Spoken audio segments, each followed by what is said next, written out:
মা হিসেবে একটা আক্ষেপ আমি জানাই যে আজকে আমার মতো অনেক মারা এখানে কান্না করছে। এই প্রত্যেকটা মায়ের চোখের পানির দাম হাসনাত, সার্জিস, তোমাদের সবাইকে দেওয়া লাগবে, সবাইকে দেওয়া লাগবে। এখানে নিষ্পাপ বাচ্চাদের রুহের অভিশাপ তোমরা কোনোদিন ছাড় পাবা না। দেশটাকে ধ্বংস করলা, বাচ্চাগুলারে মারলা, স্টুডেন্ট গুলার ভবিষ্যৎ নষ্ট করে দিলা। তোমাদের কথাই নেচে নেচে স্টুডেন্ট গুলা মরছে, তোমাদের কথাই নেচে নেচে স্টুডেন্ট গুলা কি হয়েছে? ওরা কোনো পদ পেয়েছে? জেনারেল স্টুডেন্ট যারা, তাদের কি লাভ?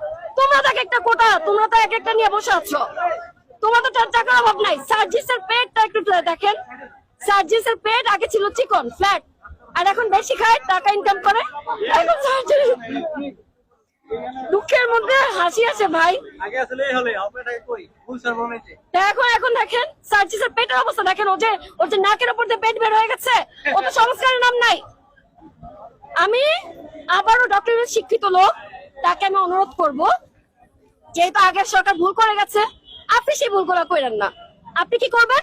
সংস্কার করেন, কিন্তু ওই গোপালগঞ্জে মানুষ পারেন না খুনাখুনির জন্য, এগুলোর চিন্তা বাদ দেন, আগে দেশকে রক্ষা করেন।